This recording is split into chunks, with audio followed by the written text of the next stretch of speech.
పెరిగిన పెట్రోల్ ధరలతో జనం అవస్థలు పడుతున్నారు. నిర్మల్ జిల్లాలో పెట్రోల్ రేట్లు పెరగడంతో నిరసన వ్యక్తం చేస్తున్నారు. సామాన్యులపై మోయలేని భారం వేస్తున్నారని ఫైర్ అయ్యారు. అడ్డగోలుగా 4 సార్లు పెంచితే తమ పరిస్థితి ఏమిటని ప్రశ్నిస్తున్నారు. డీజిల్ పెంపుతో వరి ధాన్యం తరలించడానికి కూడా లారీలు రావట్లేదని, వచ్చినా అదనపు భారం వేస్తున్నారని ఆవేదన వ్యక్తం చేశారు రైతులు. పెట్రోల్ ధరలు బాగా పెంచుతున్నారు. 108 రూపాయలది 4 రోజుల్లో 116 అయింది. ఈ పెట్రోల్ బాగా పెంచడానికి కారణం ఏంది? మా లారీలు వస్తలేవు. పెట్రోల్ ఈ నెల రోజులలో 4 సార్లు పెంచిండ్లు.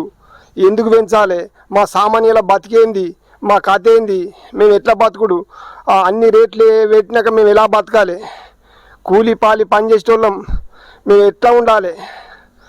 మేము 4 సార్లు పోసుకొని మేము ఏం పని చేయాలి? మాకు లారీలు అందుబాటులో ఒక్కొక్క లారీకి 5 రూపాయల చొప్పున తీసుకొని సంచికి 5 రూపాయలు తీసుకుంటున్నారు. వాళ్ళు పెట్రోల్ ధరలు పెరిగినందుకు రామంటున్నారు. మా పరిస్థితి ఏంది? మేము పెట్రోల్ అక్కడ చెక్ పోస్టుల అక్కడ నెరిపడ్డా కానీ లారీలు వస్తలేవు. మా పరిస్థితి ఏంది? మమ్మల్ని బీద వాళ్ళను మమ్మల్ని అర్థం చేసుకొని ఉండాలి.